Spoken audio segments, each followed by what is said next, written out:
பிடிச்சிருந்தா லைக் பண்ணுங்க, ஷேர் பண்ணுங்க. நம்ம சேனலை சப்ஸ்கிரைப் பண்ணுங்க. இந்த வீடியோ ஸ்கிப் பண்ணாம பாருங்க. அஸ்ஸலாமு அலைக்கும் வரஹ்மத்துல்லாஹி தஆலா வபரகாத்துஹு. ரப்பி இஷ்ரஹ் லி சத்ரி வயஸ்ஸிர் லி அம்ரி வஹ்லுல் உக்ததம் மின் லிசானி யஃப்கஹு கௌலி.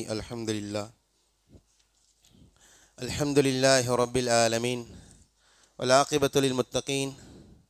அஸ்ஸலாத்து வஸ்ஸலாமு அலா நபியினல் முர்சலீன் வ ஆலிஹி வ அஸ்ஹாபிஹி அஜ்மஈன். அம்மா பாத். فقد قال الله تعالى في القرآن الكريم والفرقان المجيد بعد أعوذ بالله من الشيطان الرجيم بفضل بسم الله الرحمن الرحيم. يا أيها الذين آمنوا كونوا قوامين لله شهداء بالقسط ولا يجرمنكم شنآن قوم على ألا تعدلوا اعدلوا هو أقرب للتقوى. صدق الله العلي العظيم. وقال نبينا رسول الله صلى الله عليه وسلم وأيم الله لو أن فاطمة بنت محمد سرقت لقطعت يدها أو كما قال عليه الصلاة والسلام. அளவற்ற அருளாளனும் நிகரற்ற அன்புடையனுமாகிய அல்லாஹ்விற்கு எல்லா புகழும். நம்மிருது மேலான நமது தலைவர் ஹதரத் ரசூலுல்லாஹி ஸல்லல்லாஹு அலைஹி வஸல்லம் அவர்கள் மீதும் அவர்களை பின்பற்றிய சத்திய சஹாபாக்கள், நாதாக்கள், ஷஹதாக்கள், முழு உலக முஸ்லீமான ஆண்கள், பெண்கள், குறிப்பாக இந்த ஜும்மாவுடைய அவையில் ஒன்று கூடியிருக்கின்ற நம் அனைவர் மீதும் வல்ல இறைவன் அல்லாஹு தாலாவுடைய சாந்தியும் சமாதானமும் என்றும் என்றென்றும் நின்று நிலவட்டுமாக. ஆமீன். அன்பான சகோதர பெருமக்களே, ஒவ்வொரு ஆண்டும் ஜூலை 17ஆம் தேதி இன்டர்நேஷ்னல் ஜஸ்டிஸ் டே, சர்வதேச நீதி தினம் என்பதாக ஒரு தினம் கடைபிடிக்கப்பட்டு, இந்த தினத்தில் உலகம் முழுக்க நீதி சரியான முறையில் வழங்கப்பட வேண்டும். நீதிக்கு முன்னால் எல்லோரும் சமம். உலகம் முழுக்க இருக்கக்கூடிய உலக நாடுகளிலே அந்த மக்கள் எந்த விதமான பாகுபாடும் இல்லாமல் அவர்களுக்கு நீதி வழங்கப்பட வேண்டும்.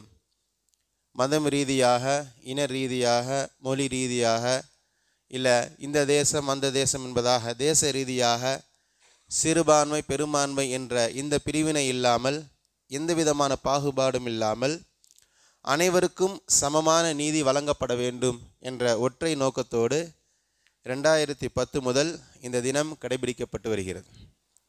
அதாவது சட்டத்திற்கு முன் அனைவரும் சமம் இல்லையா? சட்டத்திற்கு முன் இவன் அரசன், இவன் ஆண்டி, இவன் பணக்காரன், இவன் ஏழை, இவன் ஆண்ட பரம்பரை, இவன் கடைசி வரை அவர்களுக்கு கீழே இருந்தவர்கள் என்பதாக எந்த விதமான பாகுபாடும் இல்லாமல் நீதி வழங்குபவர்கள், நீதிமன்றங்கள் சரியான அளவிலே நீதமான முறையில் தீர்ப்புகள் வழங்கப்பட வேண்டும், கடைக்கோடி மனிதர்கள் வரைக்கும் நீதி சென்றடைய வேண்டும் என்ற ஒற்றை இலக்கோடு இந்த தினம் கடைபிடிக்கப்பட்டு வருகிறது. அருமையான சகோதர பெருமக்களே, அதை ஒட்டிய ஜும்மா என்பதனால இன்ஷா அல்லாஹ் இன்றைய ஜும்மா உரையில் உலகம் முழுக்க நீதிமன்றங்கள் எப்படியெல்லாம் செயல்படுகிறது, நாம் வாழுகின்ற நம்முடைய தேசத்தில் நீதிமன்றங்களுடைய நிலை என்ன, இஸ்லாம் நீதிமன்றங்கள் சம்பந்தமாக, நீதி வழங்கக்கூடிய நீதிபதிகள் சம்பந்தமாக என்ன மாதிரியான பார்வைகளை நமக்கு வழங்குகிறது என்பது பற்றிய முக்கியமான ஒரு சில குறிப்புகளை மட்டும் நான் வழங்கி என்னுடைய உரையை நான் நிறைவு செய்வேன். உலகம் முழுக்க நீதிமன்றத்துடைய நிலை, நீதியின் நிலை என்னவென்றால், வேர்ல்டு காஸ்ட்லியஸ்ட் திங், உலகத்திலேயே ஆக விலை உயர்ந்த ஒன்றாக இன்றைக்கு நீதி பார்க்கப்படுகிறது இல்லையா? வலியவனுக்கு ஒரு நீதி, ஆட்சியாளர்களுக்கு ஒரு நீதி, அதிகாரம் படைத்தவர்களுக்கு ஒரு நீதி, அவர்கள் விரும்பினால் எப்படியெல்லாம் அவர்கள் தனக்கு சாதகமான நீதிகளை வளைக்க முடியும் என்ற ரீதியில் இன்றைக்கு உலகம் முழுக்க நீதிமன்றங்கள் செயல்படுகிறது என்பதுதான் நிதர்சனமான உண்மை இல்லையா? எப்பாடுபட்டாலும் ஒரு ஏழை விலை கொடுத்து வாங்க முடியாத ஒன்றாகவும், பணக்காரனுடைய வீட்டு வாசலிலே காத்து கிடக்கின்ற ஒன்றாகவும் இன்றைக்கு நீதி இருக்கிறது. ஒரு அழகான ஒரு வார்த்தையை சொல்வார்கள், நிதி கொடுத்தால் நீதி கிடைக்கும் என்ற ரீதியில் தான் இன்றைக்கி நீதித்துடைய நிலைப்பாடு உலகம் முழுக்க இருக்கிறது. நம்முடைய தேசமும் கிட்டத்தட்ட அதே நிலைதான். இந்தியாவுடைய 3வது தூண் என்று அழைக்கப்படுகிறது நீதித்துறை. அதனால தான் நீதிமன்றங்களை பொறுத்த வரைக்கும் மத்திய அரசோ மாநில அரசோ அதில் தலையிட முடியாது. எல்லோரும் சமம். நீதிமன்றங்களுக்கு முன்பாக இந்த நாட்டுடைய ஜனாதிபதி உட்பட நீதிமன்றங்களுக்கு முன்பாக சமம்தான். கடைக்கோடி மனிதனும் ஜனாதிபதியும், கடைக்கோடி மனிதனும் பிரதமரும் ஒரே பார்வையில்தான் நீதிமன்றங்கள் பார்க்க வேண்டும் என்பதைத்தான் இந்த நீதித்துறைக்கு வழங்கப்படுகின்ற உச்சபட்ச வரம்பு. ஆனால் இன்றைக்கு நீதிமன்றங்கள் என்பது முழுக்க முழுக்க ஆளும் வர்க்கங்களுக்கு மட்டுமே செயல்படுகின்ற நிலையில தான் இந்தியா உட்பட பெரும்பாலான நாடுகளுடைய நிலையாக இருக்கிறது. நிறைய சொல்லிக்கொண்டே போகலாம். இந்திய நீதிமன்றங்களுடைய அவல நிலைகளை பற்றி பேசணும்னு சொன்னால் பல ஜும்மாக்கள் போதாது. குறிப்பாக பாபர் மசீதி வழக்கு நமக்கு தெரியும் இல்லையா? இடித்தது கிரிமினல் குற்றம், வாசிக்கிறார்கள், நீதிபதிகள் வாசிக்கிறார்கள், இடித்தது கிரிமினல் குற்றம். ஆனால் இடித்தவர்கள் கைது செய்யப்படலை. பாபர் மசீதை இடித்தேன் என்று சொன்ன யாரும் பொதுவெளியில் பகிரங்கமாக சொன்னவர்கள் கூட கைது செய்யப்படலை இல்லையா? அங்கு கோயில் இருந்ததற்கான எந்த விதமான ஆதாரமும் இல்லை. சரி, ஆனால் பெரும்பான்மை மக்களை திருப்திப்படுத்துவதற்காக வேண்டி இந்த இடத்தை நாங்கள் பெரும்பான்மை மக்களுக்கு சாதகமாக தீர்ப்பு வழங்குகிறோம் என்பதாக ஒரு அப்பட்டமான ஒரு மோசமான நீதியை இந்த தேசம் வழங்கியது. பாதிக்கப்பட்டவர்கள் பார்த்தும் அமைதி காத்தார்கள். இதுதான் நிலை. அருமையான சகோதரர்கள், இப்படி நிறைய சொல்லிக்கொண்டே போகலாம். இப்போ இந்த அடிப்படையில் இஸ்லாம் நீதிமன்றங்கள் சம்பந்தமாக, இஸ்லாம் நீதம் சம்பந்தமாக என்ன பேசுகிறது, அல்லாஹும் அல்லாஹ்வுடைய ரசூலும் நீதிவான்கள் சார்ந்து என்ன பேசுகிறார்கள் என்பது பற்றிய முக்கியமான ஒரு சில தகவல்களோடு நான் நிறைவு செய்வேன். சுருக்கமாக சொல்வதாக இருந்தால், இஸ்லாம் தான் நீதம், நீதம் தான் இஸ்லாம். நீதத்தை எடுத்துவிட்டு ஒருவன் முஸ்லீமாக இருக்க முடியாது. ஒரு முஸ்லீம் என்பவன் கண்டிப்பாக நீதிவானாகத்தான் இருக்க வேண்டும். ஒரு முஸ்லீம் என்பவன் நீதிவானாகத்தான் இருக்க வேண்டும். நீதியை கலட்டி வச்சுட்டு தான் தன்னை முஸ்லீம் என்று அடையாளப்படுத்த முடியாது. செய்தி புரியுதா? அவன் சின்ன சிறு வயதாக இருந்தாலும் சரி, இல்லை ஒரு மிகப்பெரிய நீதிமன்றங்களுக்கு நீதிபதியாக இருந்தாலும் சரி, நீதமாக இருந்தால் மட்டும்தான் அவன் தன்னை முஸ்லீம் என்று அடையாளப்படுத்த முடியும். நீதத்தை விட்டு ஒருவன் தன்னை முஸ்லீம் என்று அடையாளப்படுத்த முடியாது. அல்லாஹ் குர்ஆனில் பல இடங்களிலே பேசுகிறான். ஒவ்வொரு ஜும்மாவிலும் 2வது குத்துபாவில் இந்த வசனங்கள் ஓதாமல் உலகத்தில் எந்த பள்ளிவாசலுடைய குத்துபாவும் நிறைவு பெறாது.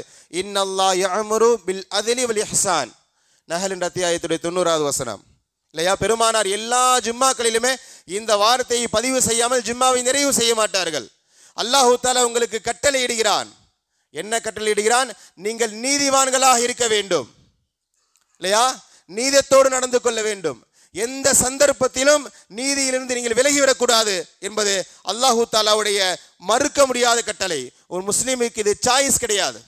விரும்பினா நீதமாக இருக்கலாம், இல்லை விரும்பினா ஒரு பக்கமாக இருக்கலாம். இந்த சாய்ஸ் கிடையாது, கட்டாய கடமை.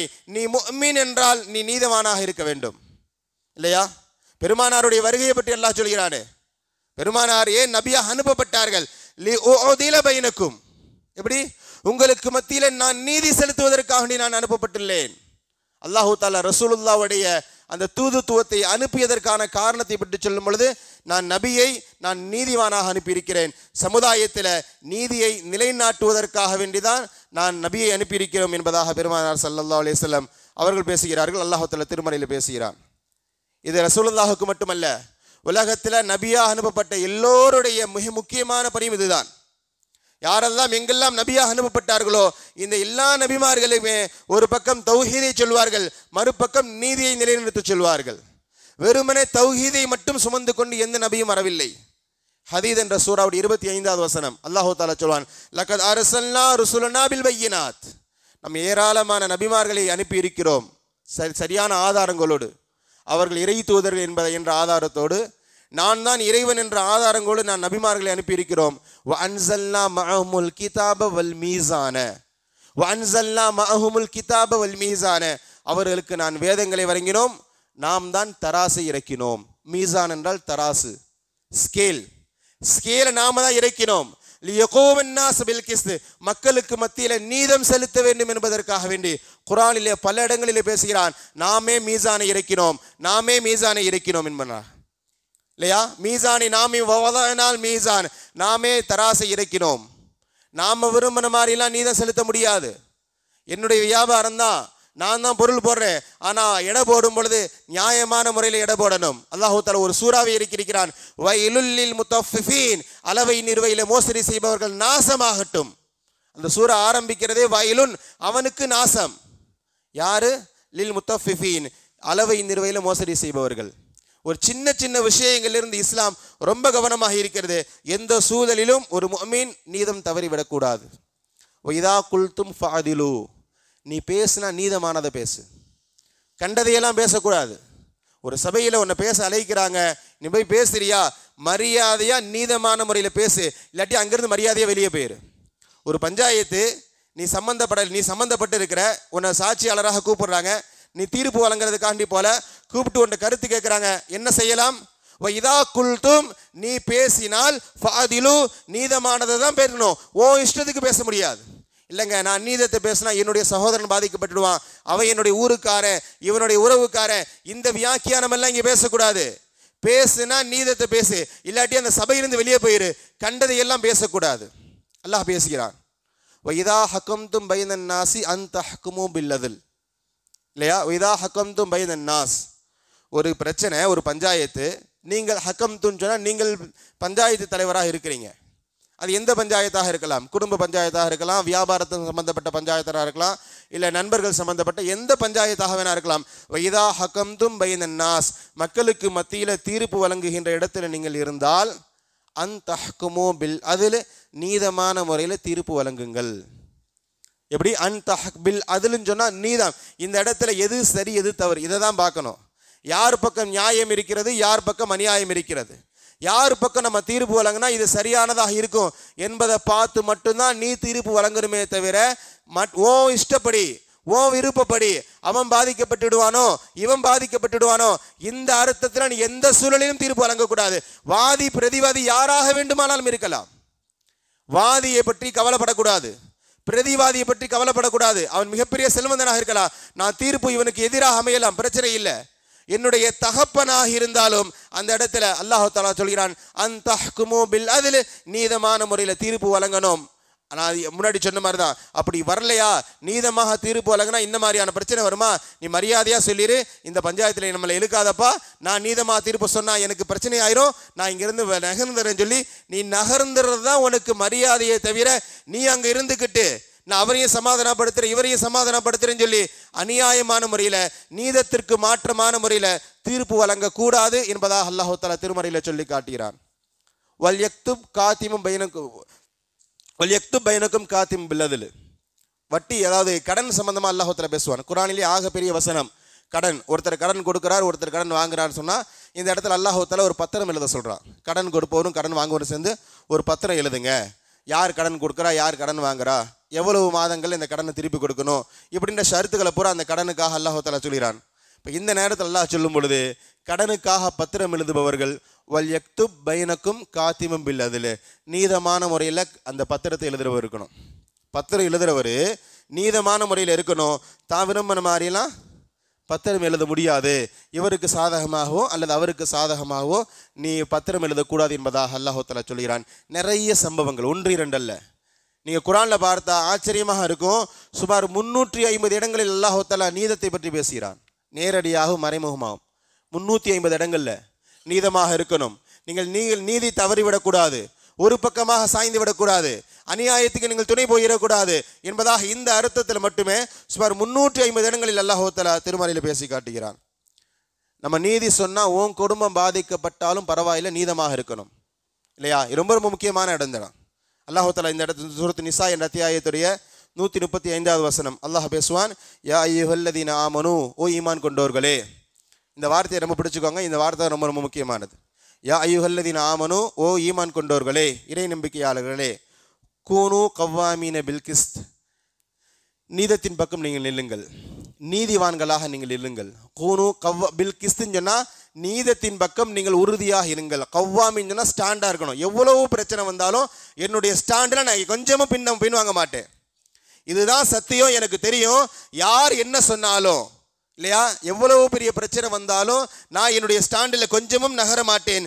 ஷஹதா லில்லா, நீங்கள் உறுதியாக இருங்கள். வலவ் அலா அன்ஃபுசிக்கும், நீங்கள் சொல்லுகின்ற தீர்ப்பு உங்களுக்கே எதிராக இருந்த போதிலும், இந்த தீர்ப்பு சொன்னா நீ பாதிக்கப்படுவ என்று இருந்தாலும் நீ சரியான முறையில் தீர்ப்பு சொல்லு. புரியுதா?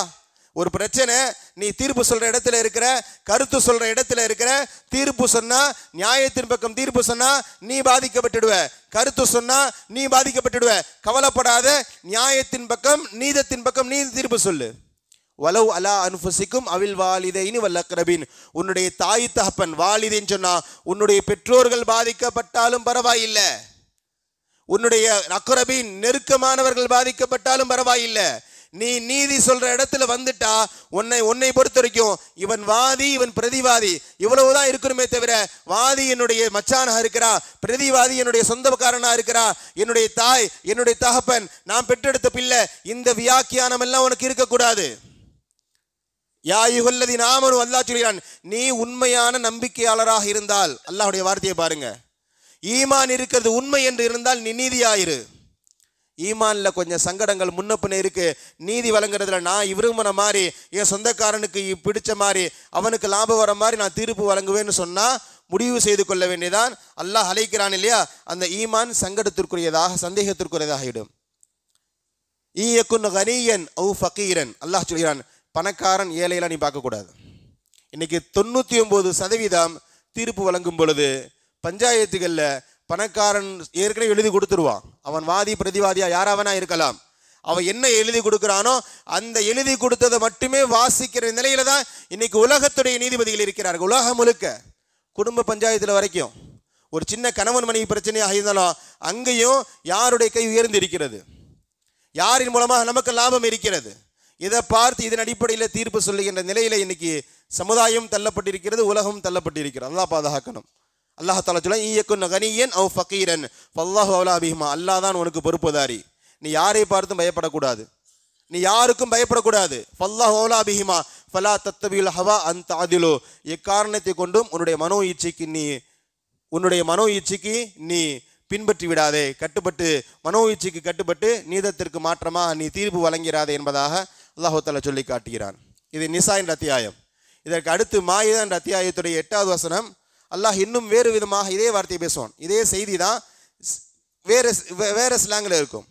அதாவது நம்ம ஒரு இடத்துல தீர்ப்பு சொல்ல போகிறோம், ஒரு பிரச்சனைக்கு பஞ்சாயத்துக்காக போகிறோம், வாதியோ அல்லது பிரதிவாதியோ நமக்கு எதிராளியாக இருக்கலாம், நம்முடைய பகைவராக இருக்கலாம். அந்த பகைவாளிலாம் நம்ம பார்க்கக்கூடாது. உனக்கும் அவனுக்கும் தனிப்பட்ட முறையில் பிரச்சனை இருக்கலாம். நீ இங்கே நீதிபதியாக போகிற, பஞ்சாயத்து தலைவராக நீ போகிற, ஆனால் வாதியாக இருக்கட்டும் அல்லது பிரதிவாதியாக இருக்கட்டும், உனக்கும் அவனுக்கு ஏற்கனவே பல பஞ்சாயத்துகள் இருக்கலாம். ஆனால் அதையெல்லாம் நீ இங்கே சம்மந்தப்படுத்தக்கூடாது.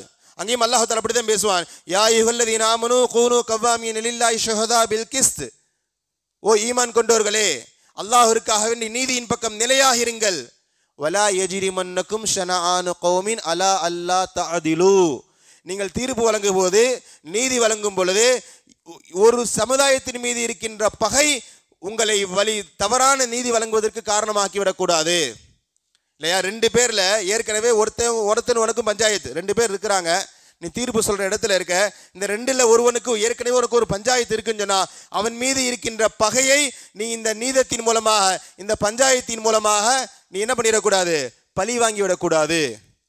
நீ உனக்கு அவனுக்கு தனிப்பட்ட முறையில் பஞ்சாயத்து, அதை வேற விதமாக தீர்த்து கொள்ளலாம்.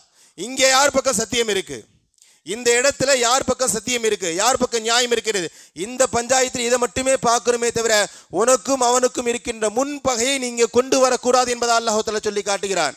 நீ ஏற்கனவே அப்படித்தான் இருந்திருக்க, ஏன் விஷயத்திலையும் அப்படித்தான் நடந்திருக்கிற, அதனால உன் பக்கம் தான் தப்பா இருக்கும், அதனால உனக்கு சாதமா தீர்ப்பு சொல்ல மாட்டேன், இந்த வியாக்கியானம் எல்லாம் இங்கே பேசக்கூடாது. அல்லாஹ் தஆலா சொல்கிறான், இஅ்திலு, நீங்கள் நீதமாக இருங்கள், ஹுவ அக்ரபு லித்தக்வா, அதுதான் தக்வாவிற்கு மிகவும் நெருக்கமானது. ஒருவன் இறைவனை அஞ்சுகிறான் என்பதற்கான ஆதாரம் அவன் நீதமானவனாக இருக்க வேண்டும், இல்லையா? அதனால தான் ஆரம்பத்தில் சொன்னேன், ஈமானுக்கு அடுத்தபடியா இஸ்லாத்துல ஆக அதிகமாக வலியுறுத்தப்படுகின்ற ஒன்று நீதி செலுத்துவது. நீதி செலுத்துவது என்பது ஈமானோடு சம்பந்தப்பட்டது. ஒருத்தன் நீதமானவனாக இல்லை என்றால் அவனுடைய ஈமான் சந்தேகத்திற்குரியது. வியாபாரத்தில் அநியாயம் செய்கிறான், அவனுக்கு தெரிந்தும் அநியாயம் செய்கிறான், இல்லையா? வரக்கூடிய வாடிக்கையாளர்கள் ஏமாற்றப்படுகிறார்கள், தெரிந்தும் செய்கிறான் என்றால் இவனுடைய ஈமான் சந்தேகத்திற்குரியது, இவனுடைய ஈமான் சந்தேகத்திற்குரியது. ஏதோ அல்லாஹ் தஆலா ஈமானோடு சம்பந்தப்படுத்தி பேசினான். ஹுவ அக்ரபு லித்தக்வா, நீதமாக இருங்கள், அதுதான் தக்வாவுடைய அடையாளம், தக்வாவிற்கு நெருக்கமானது என்பதாக பேசுகிறான். நான் இந்த வசனங்களுக்கு பிறகு ரசூலுல்லாஹி ஸல்லல்லாஹு அலைஹி வஸல்லம் எந்த அளவுக்கு இதில் கவனம் செலுத்தினார்கள் என்று பார்க்கிறோம். நாம பெற்ற பிள்ளையாக இருந்தாலும் நீதமாக இருக்கணும். நாம பெற்ற இன்னைக்கு பெரும்பாலான பிரச்சனைகள் எங்கே ஆரம்பிக்குதுன்னு சொன்னால், இவன் தான் என்னை பார்த்தா அதனால் என்னுடைய சொத்தில் இவனுக்கு தான் பெரும் பங்கு என்பதாக சாதாரணமாக பேசப்படுகிறது. ஒரு பேரிச்ச மலம் கொடுத்தாலும் 2 பேருக்கு சமமாக பிரித்து கொடுக்கணும் மார்க்கம் பேசுகிறது இல்லையா? புகாரி ஷெரீஃபுடைய 2586வது ஹதீஸ், நுஅமான் இப்னு பஷீர் ரலியல்லாஹு தஆலா அன்ஹு இந்த ஹதீஸ் அறிவிக்கிறாங்க. நுஅமான் இப்னு பஷீர், இவருடைய தந்தை பஷீருடைய பையன் தான் நோமான், அது ஹதீஸ் அறிவிக்கிறாங்க. என்னுடைய தந்தை பஷீர் இருக்கிறாரு, என்னை கையை பிடிச்சி ரசூலுல்லாஹ்ட்ட கூப்பிட்டு போனாங்க. போகும்பொழுது அவருக்குன்னு ஒரு அடிமை இருந்துச்சு. அந்த அடிமையை ரசூலுல்லாஹ்ட்ட காட்டி, யார் ரசூலுல்லாஹ், இவன் தான் என்னுடைய பையன் நோமான், இவனுக்கு நான் அடிமையை கொடுக்கலான்னு இருக்கிறேன், நான் வீட்டிலேயே வச்சு கொடுத்துருவேன், ஆனால் நீங்கள் கொடுத்தா கொஞ்சம் பரக்கத்தாக இருக்கும் இல்லையா? உதாரணமாக நம்முடைய பையனுக்கு ஒரு பேனா கிஃப்ட் பண்ணுறோங்களேன், ஒரு மொபைல் கிஃப்ட் பண்ணுறோம்னா நம்ம மதிக்கத்தக்க ஒரு நபர்கிட்ட கொடுத்து நீங்கள் கொடுங்கஜின்னு சொல்கிறோம் இல்லையா? கிட்டத்தட்ட இதே ஸ்லாங்கில் அந்த மனிதர் பரக்கத்துக்காக வேண்டி ரசூலுல்லாஹ்ட்ட வந்து, யார் ரசூலுல்லாஹ், என்னுடைய அடிமையை என்னுடைய மகனுக்கு அன்பளிப்பு செய்யலான்னு இருக்கிறேன், கொஞ்சம் நீங்களே கொடுங்க என்பதாக சொன்ன பொழுது ரசூலுல்லாஹ் கேட்டாங்க, அக்குல்லு வலதிக்க நஹல் தஹு மிஸ்லஹாதா, உனக்கு உன்னுடைய எல்லா பிள்ளைகளுக்கும் இது மாதிரி நீ அன்பளிப்பு கொடுக்குறியான்னு கேட்டாங்க. இந்த பையனுக்கு நீ அன்பளிப்பு கொடுக்குறீல்லப்பா, இது மாதிரி உன்னுடைய மற்ற பிள்ளைகளுக்கு நீ கொடுக்குறியான்னு கேட்டாங்க. அந்த சஹாபி சொன்னார், காலல்லா, இல்லை யார சொல்லலாம், இவன் தான் எனக்கு ரொம்ப பிரியமானவன். நம்ம சொல்கிற மாதிரியான நம்ம என்னென்ன வார்த்தையெல்லாம் சொல்லுவோமோ, என் சொத்தை நான் அவனுக்கு தான் எழுதி வைப்பேன், என்னுடைய பெரும்பாலான வருமானங்கள் அவனுக்கு தான் என்பதாக நம்ம என்னெல்லாம் பேசுகிறோமோ, கிட்டத்தட்ட இது மாதிரி நம்ம பேசுகிற மாதிரி இல்லாமல் கொஞ்சம் சால்ட்டாக அந்த சாஃப்டாக அந்த மனிதர் பேசுகிறாரு, இல்லை இவன் தான் எனக்கு ரொம்ப ரொம்ப பிரியமானவன், அதனால் நான் இவனுக்கு கொடுக்கலாம் என்பதாக சொன்ன பொழுது பெருமானா ஒரே வார்த்தைன்னு சொன்னாங்க, கால ஃபர்ஜி, அதை நீங்கள் திரும்ப பெற்றுக்கொள்ளுங்க, அவருக்கு நீங்கள் கொடுக்காதீங்கன்னு சொன்னாங்க. ஏமாக நான் சம்பாதிச்ச என்னுடைய அடிமை, நான் விலைக்கு வாங்கின அடிமை நான் கொடுக்க போகிறேன், நான் மற்ற 4 பிள்ளைங்க அதிகம் பிரச்சனை இல்லை, நான் விரும்பின நான் சம்பாதிச்சது நான் யாருக்கு வேண்டுமானாலும் கொடுப்பேன், அவன் தான் என்னை பார்க்குறான், அவன் தான் என்னை மதிக்கிறான், இந்த வியாக்கியானமெல்லாம் இங்கே இருக்கக்கூடாது. புகாரி ஷெரீஃபுடைய இந்த ஹதீஸ் இப்படி இருக்குது. இதே ஹதீஸ் முஸ்லீம் ஷெரீஃபு கொஞ்சம் வார்த்தை மாறி இருக்குது. முஸ்லீம் ஷெரீஃப் 1623வது ஹதீஸ். இதே நுஅமான் இப்னு பஷீர் ரலியல்லாஹு தஆலா அறிவிக்கிறாங்க. இதே மாதிரி தான் ரசூலுல்லாஹ்ட்ட வந்தார், யார் ரசூலுல்லாஹ், இது என்னுடைய அடிமை என்னுடைய மகனுக்கு கொடுக்கலான்னு இருக்கேன்னு சொன்ன பொழுது பெருமானார் கேட்டாங்க, அலக்க வலதுன் சிவா ஹாதா, உங்களுக்கு இந்த பையன் இருக்கிறவன் நோமான் மாதிரி வேறு பிள்ளைகள் இருக்கிறாங்களான்னு கேட்டாங்க ரசூலுல்லாஹ். அவர் சொன்னார், நாம் யார் ரசூலுல்லாஹ் இருக்கிறாங்க. அவர் ரசூலுல்லாஹ் திரும்ப கேட்டாங்க, அக்குல்லக்கும் வஹப்த மிஸ்லஹாதா, இவருக்கு நீங்கள் கொடுக்குற மாதிரி நீங்கள் அவருக்கும் அன்பளிப்பு கொடுக்குறீங்களான்னு கேட்டாங்க. இவருக்கு நீங்கள் எப்படி உங்கள் அடிமையை அன்பளிப்பாக கொடுக்குறீங்களோ இது மாதிரி மற்ற பிள்ளைகளுக்கு நீங்கள் அன்பளிப்பு கொடுக்குறீங்களான்னு கேட்ட பொழுது அவர் இல்லைன்னு சொன்னார். ரசூலுல்லாஹ் சொன்னாங்க, ஃபலா துஷ்ஹிதினி, தயவு செய்து இதில் என்ன இழுத்து விடாதீங்க, இதில் என்ன சாட்சியாளராக ஆக்காதீங்க. ஃபலா துஷ்ஹிதினி, என்னை சாட்சியாளராக ஆக்காதீர்கள். ஃபஇன்னி லா உஷ்ஹிது அலா ஜுவரின், அநியாயத்திற்கு நான் ஒருபோதும் சாட்சியாக இருக்க மாட்டேன். ரசூலுல்லாஹ் தெளிவாக பேசுகிறாங்க. இல்லை ஜுவர்ன்னு சொன்னால் ஒரு பக்கமாக பேசுறது, இது சரி இது தவறுன்னு தெரியும், ஆனாலும் ஒரு பக்கமாக இருக்கிறதுக்கு ஜுவர்னு சொல்லுவோம். ரசூலுல்லாஹ் சொல்றாங்க, ஃபலா உஷ்ஹிது அலா ஜுவரின், நான் ஒரு பக்கமாக பேசுவதற்கு எனக்கு அனுமதி இல்லை, அதனால தயவு செய்து இப்படி கொடுக்காதீங்க என்பதாக பெருமானார் ஸல்லல்லாஹு அலைஹி வஸல்லம் பேசியதாக நம்ம பார்க்கலாம். அருமையான சகோதர பெருமக்களே, நாம் பெற்ற பிள்ளையாக இருந்தாலும் 4 பேருக்கும் 4 விதமாக கொடுக்கணும், 4 பேருக்கும் 4 பேருக்கு சமமாக கொடுக்கணும். ஒருத்தருக்கு ஒரு விதமாக, ஒருத்தருக்கு இன்னொரு விதமாக. நான் சம்பாதித்த பொருள் என்னுடைய வருமானமாக இருந்தாலும் கொடுக்கிறதை மார்க்கம் அனுமதிக்கலை என்பதாக நம்ம பார்க்கலாம். ஒரு நீதிபதி நீதி வழங்கக்கூடிய இடத்துல இருக்கிறவர் எவ்வளவு கவனமாக இருக்கணும் நீதிமன்றம் சம்பந்தமாக, நீதி சம்பந்தமாக பார்க்கும் பொழுது நிறைய பேசுகிறாங்க பெருமானார் ஸல்லல்லாஹு. உலகத்தில் வேறு யாரும் இவ்வளவு பேச முடியாது. சின்ன சின்ன விஷயங்களை கூட ரசூலுல்லாஹ் ரொம்ப நுணுக்கமாக பார்க்கிறார்கள். புகாரி ஷெரீஃபுடைய 7558வது ஹதீஸ், அபூபக்கர் சித்திக் ரலியல்லாஹு தஆலா அறிவிக்கிறாங்க, சமயத்து ரசூலுல்லாஹி ஸல்லல்லாஹு அலைஹி வஸல்லம், ரசூலுல்லாஹ் சொல்லி நான் கேட்டு இருக்கிறேன், அதாவது அபூபக்கருடைய ஆட்சி காலத்தில் ஊர்களுக்கு நீதிபதி அனுப்புவாங்க. இஸ்லாம் பறந்துக்கிட்டே வருது, ஒவ்வொரு நாடுகளுக்கும் நீதிபதி அனுப்பும் பொழுது அவங்க சொல்கிற மிக முக்கியமான விஷயம், லா யக்லி என் ஹக்கமுன் பைன இஸ்னைனி வஹுவ கல்பான், ஒரு நீதிபதி பஞ்சாயத்து சொல்லும் பொழுது, நீதி சொல்லும் பொழுது, விசாரிக்கும் பொழுது, விசாரிச்சுட்டு நீதி சொல்லும் பொழுது, லா யக்லியன் வஹுவ கல்பான், அவர் கோபமாக இருக்கும் பொழுது தீர்ப்பு சொல்லக்கூடாது. கோபத்திற்கும் நீதிக்கு என்ன சம்பந்தம்? சில நேரங்களில் ஆத்தர்காரனுக்கு புத்தி மட்டும் சொல்கிற மாதிரி கோபம் மிகிக்கும் பொழுது சரியாக யோசிக்க முடியாது, கோபம் அதிகமாகும் பொழுது சரியாக யோசிக்க முடியாது, சரியான முறையில் தீர்ப்பு வழங்க முடியாது. அதனால பெருமானார் தெளிவாக சொல்றாங்க, ரசூலுல்லாஹ் சொன்னதா அபூபக்கர் சொல்றாங்க, ரசூலுல்லாஹ் சொல்லி இருக்கிறாங்க, ஒரு நீதிபதி நீதி வழங்குகின்ற சமயத்தில், விசாரிக்கின்ற சமயத்தில், வாதி பிரதிவாதி இடத்தில் அமர்ந்து பேசுகின்ற சமயத்தில் கோபமாக இருந்தால் அந்த சபையில் அமரக்கூடாது, அந்த சபையில் நீதி வழங்கக்கூடாது. கோபம் குறைஞ்ச பிறகுதான் நீதி வழங்கணும் பெருமானார் பேசுறாங்க. ரொம்ப சின்ன விஷயம். ரசூலுல்லாஹ் எவ்வளவு கவனம் செலுத்துறாங்க பாருங்க. பைஹக்கியுடைய 20770வது ஹதீஸ், 79வது ஹதீஸ், அபூ சயீதுல் குத்ரி ரலியல்லாஹு தஆலா அறிவிக்கிறாங்க, ரசூலுல்லாஹ் சொன்னாங்க, லா யக்லி காதி இல்லா வஹுவ ஷபுஆன். ஒருவர் பசித்த நிலையில கூட நீதி வழங்காதீங்கன்னு சொல்றாங்க. நல்லா பசியா இருக்கு, இப்போ பசியுடைய நிலையில ரசூலுல்லாஹ் தொழுவதை மக்ரூஹ்னு சொல்றாங்க. பசியா தொழுகையான ஃபர்ஸ்ட் சாப்பாட்டை முடி, பிறகு தொழுன்னு சொல்றாங்க ரசூலுல்லாஹ். ஏன்னா தொழுகையில உன்னுடைய கவனம் குறைந்துடக்கூடாது, கான்சன்ட்ரேஷன் மாறிடக்கூடாது என்பதா. அதே மாதிரி தான் நீதி வழங்கும் பொழுது, பசியா இருக்கும் பொழுது ஒரு விதமான ஒரு அசூசி இருக்கும், ஒரு நெருடல் இருக்கும், ஒரு தெளிவு இருக்காது. அந்த தெளிவு இல்லாத சூழ்நிலையில நீ தீர்ப்பு வழங்கி அது பாதகமாக ஆயிடக்கூடாது, யாரும் பாதிக்கப்பட்டு விடக்கூடாது என்பதற்காக வேண்டி பசித்த நிலையில தீர்ப்பு சொல்லாதீங்க என்பதாக பெருமானார் ஸல்லல்லாஹு அலைஹி வஸல்லம் பேசுகிறார்கள். சின்ன சின்ன விஷயங்கள், இதெல்லாம் சாதாரணமான விஷயங்கள் ரசூலுல்லாஹ் இவ்வளவு கவனம் செலுத்துகிறார்கள். அபூதாவுது ஷெரீஃபுடைய 3582வது ஹதீஸ் இன்னும் ரொம்ப முக்கியமான வழிகாட்டுது. இதுதான் இன்னைக்கு பெரும்பாலான நீதிமன்றங்களுடைய பிரச்சனை. அதுதான் வீட்டில் ஆரம்பிச்சு உச்ச நீதிமன்றங்கள் வரை, இதுதான் ரொம்ப ரொம்ப முக்கியமான பிரச்சனை. அலி ரலியல்லாஹு தஆலா அறிவிக்கிறாங்க, ரசூலுல்லாஹி ஸல்லல்லாஹு அலைஹி வஸல்லம் அவர்கள் என்னை யமன் தேசத்திற்கு காதியாக, நீதிபதியாக அனுப்பினார்கள். அப்போ நிறைய எனக்கு உபதேசம் செய்தார்கள்.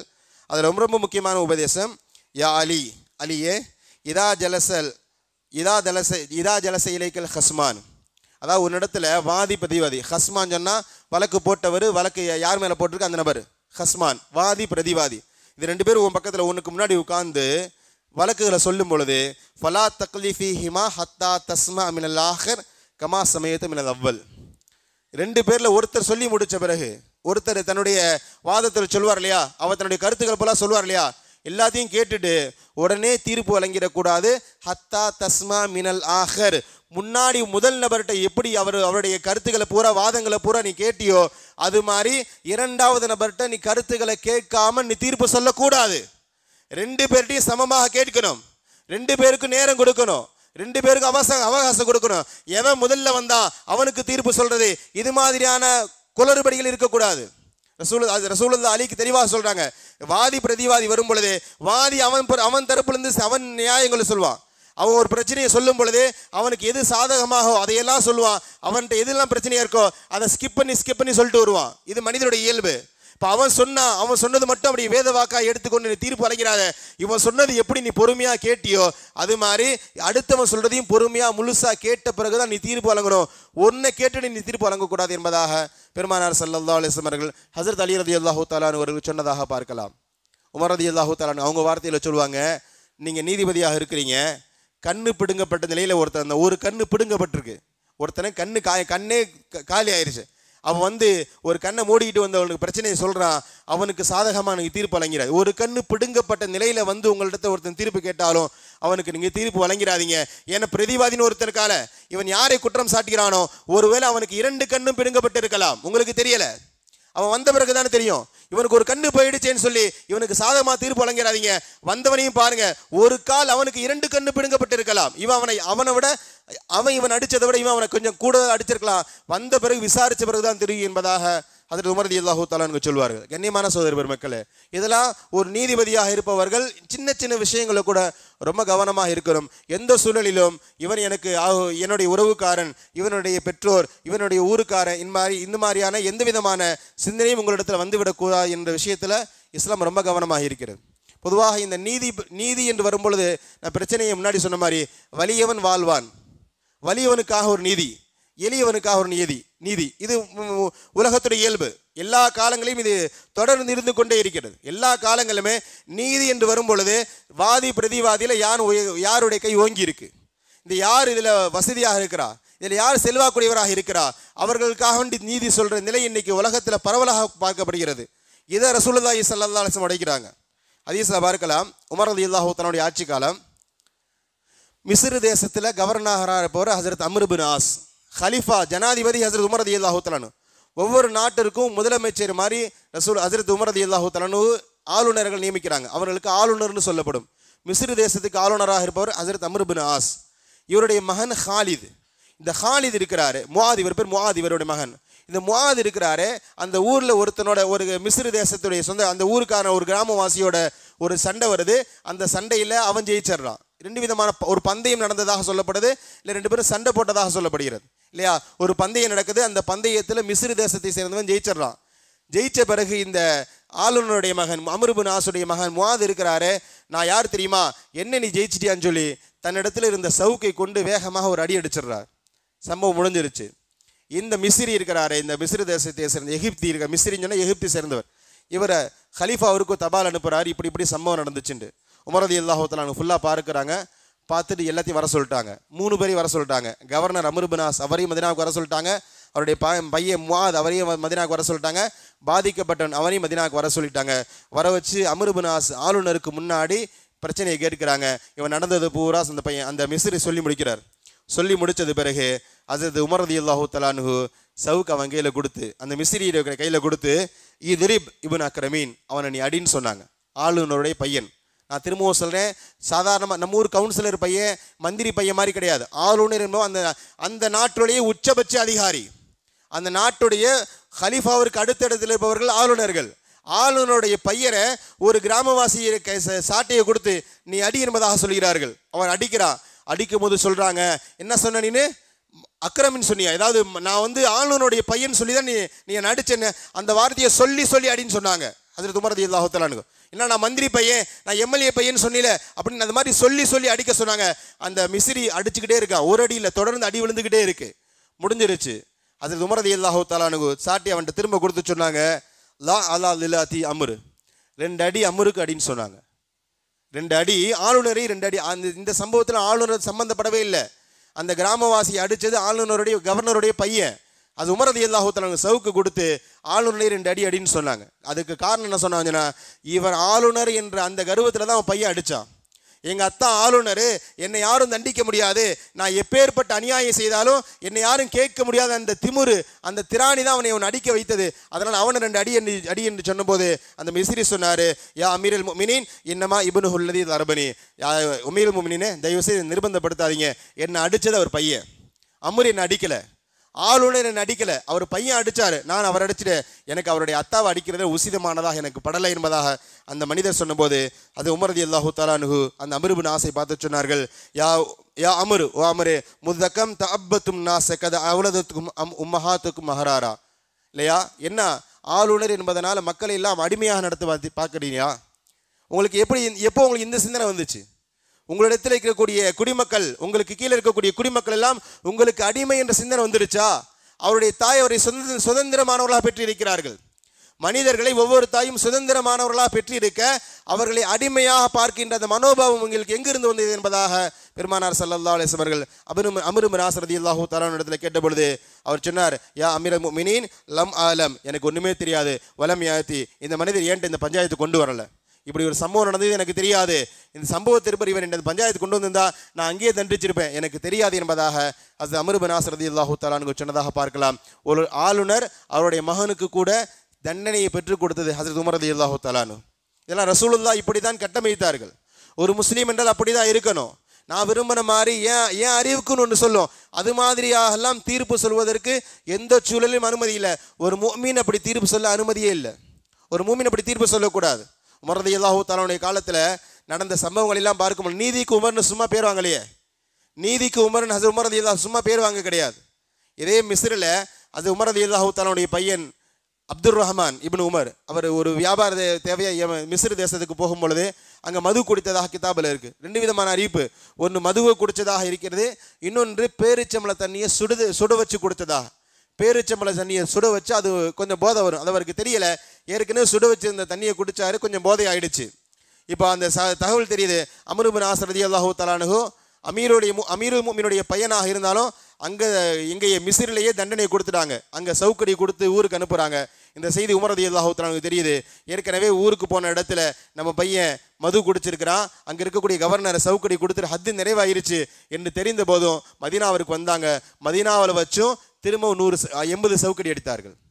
சொன்னாங்க, மற்றவர்களுக்கு தான் ஒரு ஹத்து இல்லையா, மற்றவர்களுக்கு தான் ஒரு ஹத்து, நீ ஹலீஃபாவுடைய பையன், உனக்கு தண்டனை கூட, ஏன்னா நீ செய்கிற தப்பு வேற மாதிரி மக்களுக்கு மத்தியில் பிரதிபலிக்கும், அதனால் உனக்கு தண்டனை கூட என்பதாக சொல்லி அது உமர் ரலியல்லாஹு தஆலா அன்ஹு தன்னுடைய மகனுக்கு 2வது முறை அடித்தார்கள் என்பதாக கிதாபுகளில் பார்க்கிறோம், வரலாற்றில். அருமையான சகோதர பெருமக்களே, இப்படி வரலாறு முழுங்க நிறைய செய்திகள் ரசூலுல்லாஹி ஸல்லல்லாஹு அலைஹி வஸல்லம் காலத்தில் பார்க்கலாம்.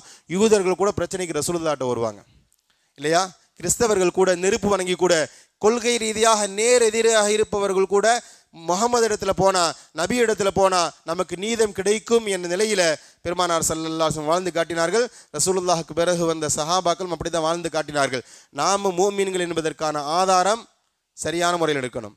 பாயிட்ட போனா சரியான நீதம் இருக்கணும் இல்லையா? நம்ம எல்லாம் இஸ்லாத்துடைய விளம்பர தூதர்கள்.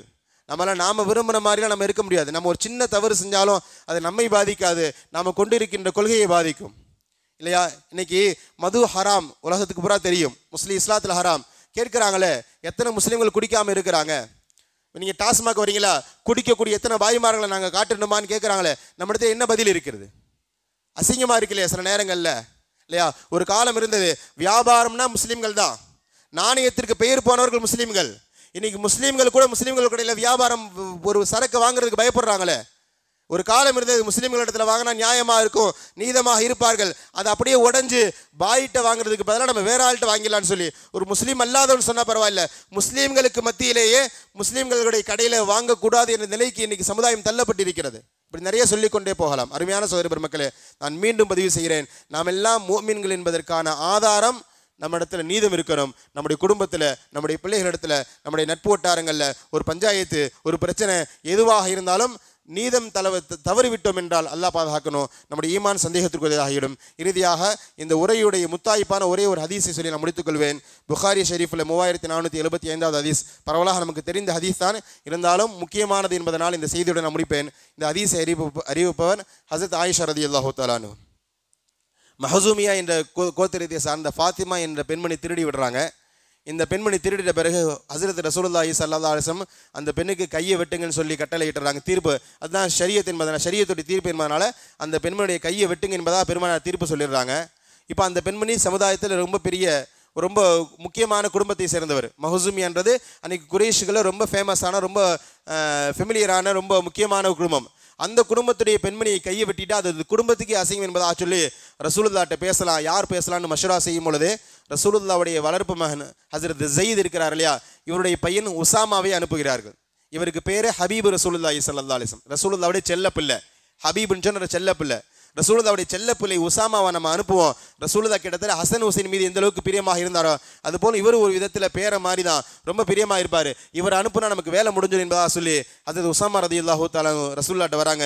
யா ரசூலுல்லாஹ், அந்த மஹசூமியா கோத்திரம் ரொம்ப பெரிய கோத்திரம், அந்த பெண்மணியுடைய கையை வெட்டினா ரொம்ப ஒரு மாதிரியாக போயிடும், நமக்கு வேற சிக்கல் வந்துடும், அதனால் நீங்கள் கொஞ்சம் பரிசீலனை செய்யுங்க என்பதாக சொன்ன பொழுது ரசூலுல்லாஹ் கடுமையாக கோபப்பட்டார்கள். கிதாபுகளில் வருது, ரசூலுல்லாஹ் ரொம்ப கடுமையாக கோபப்பட்ட தருணங்களில் ஒன்று இது. பெருமானார் கேட்டாங்க, அதஷ்ஃபஉ ஃபி ஹத்தி மின் ஹுதூதில்லாஹ், என்னப்பா அல்லாஹு தஆலாவுடைய ஹத்தை நிறைவேற்றுவதில்லை நீ சிபாரிசு செய்றியா? அல்லாஹ் இந்த கையை வெட்டுகிறதுன்றது என்னுடைய முடிவல்ல.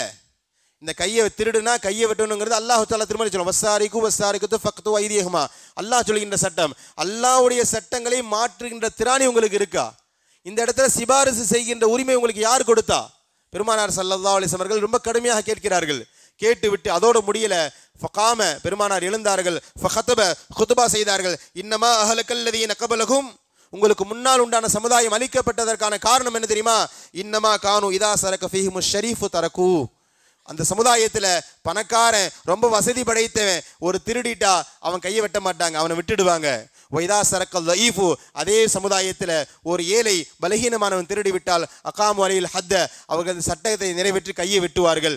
இதுதான் அந்த சமுதாயம் அழிந்ததற்கான காரணமாக இருந்தது. அது மாதிரி நீ ஆங்கிடாதீங்கன்னு சொன்னாங்க. ரசூலுல்லாஹ் இந்த செய்தியில் என்ன சொல்ல வராங்கன்னு சொன்னால், வலியவனுக்கு ஒரு நீதி, எளியவருக்கு ஒரு நீதி நீங்கள் கொடுத்தீங்கன்னு சொன்னால் முன்னாள் உண்டான சமுதாயம் எப்படி அழிக்கப்பட்டதோ அது மாதிரி நீங்களும் அழிஞ்சிருவீங்க தான் இந்த ஹதீஸ். இந்த ஹதீஸில் ரசூலுல்லாஹ் தெளிவாக தான் சொல்ல வராங்க. உங்களுக்கு முன்னால் உண்டான சமுதாயம் எதன் மூலமாக அழிக்கப்பட்டார்களோ அதை கையில் எடுத்து நீங்கள் அழிஞ்சிடாதீங்க, ரொம்ப கவனமாக இருங்க. வலியவனுக்கு ஒரு நியதி, எளியவனுக்கு ஒரு நியதி கிடையாது. சட்டத்தின் பார்வையில் அனைவருமே சமம். அவன் மேலே இவன் கீழே, அவன் பணக்காரன் இவன் ஏழை, அவனால் எனக்கு காரியமாகணும் இவனால் எனக்கு காரியமாகாது, இந்த பார்வை எந்த சூழலும் உங்களுக்கு இருக்கக்கூடாது. நீங்களும் அழிந்து விடுவீர்கள், நீங்கள் சார்ந்திருக்கின்ற கொள்கையும் அழிந்து விடும் என்பதாக பெருமானார் சொல்லிட்டு அங்கே தான் ரசூலுல்லாஹ் வரலாற்று சிறப்பு மிக்க ஒரு வாயத்தை சொன்னார்கள். வைமல்லா, நான் அல்லாஹ்வின் மீது சத்தியமிட்டு சொல்கிறேன், லவ் அன்ன ஃபாத்திமா பின்த் முஹம்மது, இந்த இடத்துல மஹசூமியா குடும்பத்தை சேர்ந்த ஃபாத்திமா திருடியது மாதிரி இந்த முஹம்மதுடைய மகள் ஃபாத்திமா திருடி இருந்தாலும் லகதாவுத்தியதகா, தயவுதாட்சணியை பார்த்திருக்க மாட்டேன், இந்த முஹம்மது என்னுடைய மகள் ஃபாத்திமாவுடைய கையை வெட்டுவேன் என்பதாக பெருமானார் பேசினாங்க. வரலாற்றிலே ரொம்ப நீதிக்கு ரசூலுல்லாஹ் சொன்ன மிக முக்கியமான வார்த்தை. இந்த இடத்துல என் மக ஃபாத்திமா திருடி இருந்தாலோ நான் தெய்வ தூதனை பார்க்க மாட்டேன். ஒரு நபியாச்சு, நபியுடைய மகளாச்சு, சொர்க்கத்தில் பெண்களுக்கு தலைவியாச்சு, அதெல்லாம் இரண்டாவது. திருடியது தவறு, கை வெட்டப்படும். ரசூலுல்லாஹ் முஹம்மது இப்படிதான் தீர்ப்பு வாங்குவேன். இதை நான் சும்மா சொல்லல, வாய் வார்த்தை சொல்லல, வாயும் அல்லாஹ்வின் மீது சத்தியமிட்டு சொல்கிறேன், என்னுடைய செயல்பாடுகள் இப்படித்தான் இருக்கும் என்பதாக பெருமானார் ஸல்லல்லாஹு அலைஹி வஸல்லம் சொல்லி காட்டினார்கள். அன்பான சகோதர பெருமக்களே, இந்த வழியில வந்தனால தான் நம்ம ஹதீஸ்களை பார்க்கிறோம். அது உமர் ரலியல்லாஹு தஆலா அன்ஹு தன்னுடைய மகன்கள் விஷயத்தில் ரொம்ப கடுமையாக இருந்தார்கள் என்பதாக பார்க்கும். அன்பான சகோதர பெருமக்களே, நான் அந்த அடிப்படையில் சொல்கிறேன், ஒவ்வொரு வருடமும் ஜூலை 17ஆம் தேதி உலகத்துடைய நீதி நாள் என்பதாக கொண்டாடப்படுகிறது. உலகம் முழுக்க அனைவருக்கும் சமமான நீதி வழங்கப்பட வேண்டும். நீதி வழங்குகின்ற போது வாதி பிரதிவாதி யார், அவன் மேலே இவன் கீழே, அவன் சொந்தக்காரன் உறவுக்காரன், எந்த விதமான பாகுபாடும் பார்க்கக்கூடாது. அவன் என்னுடைய கொள்கையை சேர்ந்தவன், என்னுடைய மதத்தை சேர்ந்தவன், பெரும்பான்மை சிறுபான்மை, என்னுடைய மொழி, என்னுடைய இனம் என்ற எந்த பார்வையும் பார்க்காமல் நியாயத்தின் பக்கம் தீர்ப்பு வழங்க வேண்டும் என்ற உயர்ந்த நோக்கத்தோடு இந்த தினம் ஒவ்வொரு வருடமும் ஜூலை 17ஆம் தேதி கொண்டாடப்படுகிறது. இவர்கள் என்ன நீதியை பேசுகிறார்களோ இது அனைத்தையுமே சுமார் 1400 ஆண்டுகளுக்கு முன்பாகவே இதைவிட ஆழமாகவும் அகலமாகவும் விரிவாகவும் இஸ்லாம் பேசிவிட்டது என்ற கோணத்தில் இன்ஷா அல்லாஹ் நம்முடைய செய்திகளை பார்த்திருக்கிறோம். அல்லாஹு தஆலா நம்முடைய மௌத் வரைக்கும் நீதியின் பக்கம் இருப்பதற்கும், எந்த சூழலிலும் நீதியிலிருந்து விலகுகிற சூழ்நிலைக்கு தள்ளப்படாமலும் இறுதி வரைக்கும் அவனுடைய மார்க்கத்தை நிலை பெறக்கூடிய செய்திய நல்ல தௌஃபீக்கை ரப்புல் ஆலமீன் நம் அனைவருக்கும் தந்து நல்லது புரிவானாக. வாஹிர அல்ஹம்துலில்லாஹி ரப்பில் ஆலமீன். அஸ்ஸலாமு அலைக்கும் வரஹ்மத்துல்லாஹி.